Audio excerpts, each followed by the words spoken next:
Cairo, 1923. Lord Carnarvon, the man who funded the greatest archaeological find in history, was dying. A tiny mosquito bite, nicked by a razor, had erupted into a fatal infection. His last words, whispered in the delirium of fever, were about Tutankhamun. At that very moment, 3,000 miles away, the lights in Cairo inexplicably failed, plunging the city into darkness. The world whispered, the Pharaoh's curse, but the terrifying truth behind the tomb was never magical. It was biological. And it wasn't just Carnarvon. In the years that followed, nearly every person who stepped inside that tomb would face an early, terrifying demise. This is the real reason the excavators died. The year is 1907. The protagonist is Howard Carter, a brilliant, often volatile British archaeologist. For years, he searched the desolate sands of the Valley of the Kings for one prize, the tomb of the obscure. Boy King Tutankhamun. History had forgotten him, but Carter believed he was there. Carter's obsessive search was financed by one man, the wealthy, aristocratic patron, George Herbert, the 5th Earl of Carnarvon. Carnarvon, a gentleman explorer, saw the expedition as a high-stakes gamble. By 1922, their money and patience were nearly spent. Carnarvon gave Carter one final season. On November 4th, 1922, beneath the rubble of earlier huts, a step was discovered. By November 26th, Carter was peering through a small breach in a sealed doorway, famously asked by Carnarvon, "Can you see anything?" Carter's reply has echoed through his history. Yes, wonderful things. The world focused on the golden chariots, the jeweled thrones, and the solid gold coffin. But we must focus on the environment. The tomb of Tutankhamun, designated Kivi 62, was unusual. It was not a grand, multi-chambered royal tomb, but a small, repurposed space likely rushed due to the king's early death. The air inside had been completely sealed for 3,245 years. When the workers broke the seal, they released a dense, toxic cocktail. Carter immediately noted the terrible, fetid atmosphere. This wasn't just dust.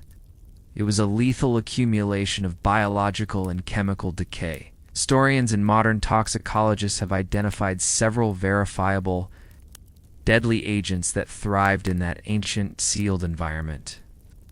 Fungal spores, specifically Aspergillus niger and Aspergillus flavus, types of mold that cause pulmonary and systemic infections. These spores were preserved in the dust on linens, food offerings, and even the tomb walls. Bacteria, the air was laden with bacteria, including strains of Staphylococcus and Streptococcus, which, while common, can become virulent and antibiotic-resistant after millennia in isolation. Toxic gases, mummification, involves processes using natron salts, resins, and oils. The slow decay of organic materials, food, flowers, embalming materials in a sealed space releases toxic fumes, including formaldehyde and ammonia derivatives. Lord Carnarvon was the first and most famous victim.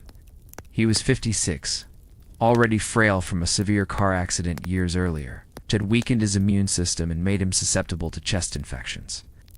In March 1923, he was bitten by a mosquito. He nicked the bite while shaving. A healthy man might have shrugged it off. But for Carnarvon, having spent weeks in the dust-filled tomb, his immune system was already overwhelmed by an onslaught of Aspergillus and other spores.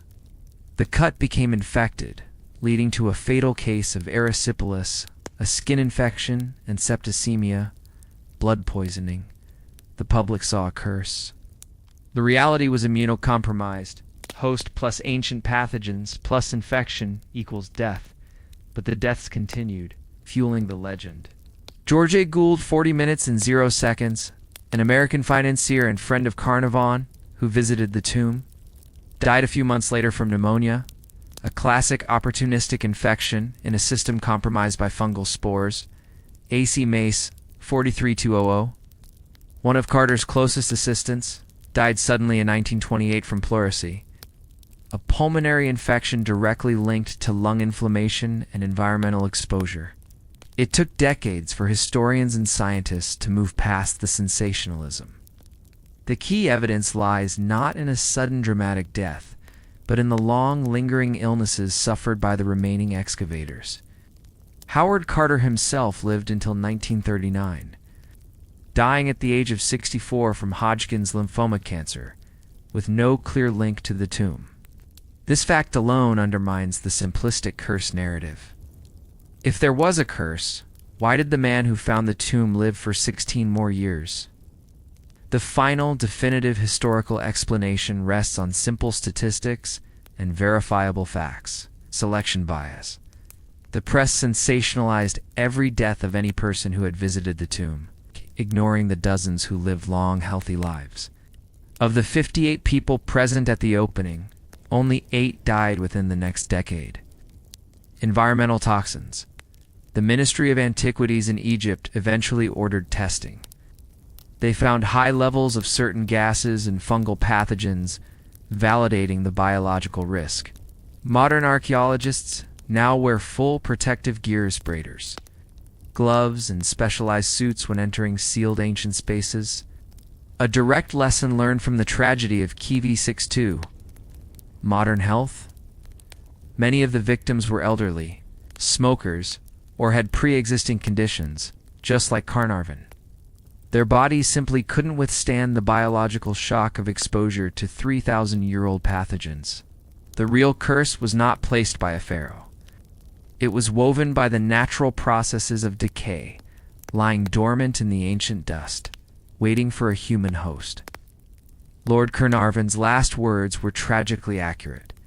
Tutankhamun did claim his life, not through divine vengeance, but through the unseen biological warfare that preservation had inadvertently created. The irony is stark. The treasures were perfectly preserved because the tomb was sterile. But the air within that tomb, the very breath taken by the explorers, was the deadliest artifact of all. The pharaoh's curse remains the greatest story ever told about Tutankhamun. But the truth is far more terrifying. History's most precious treasures are often protected not by magic, but by a silent, deadly cloud of pathogens. They risked their lives for gold, only to be felled by dust.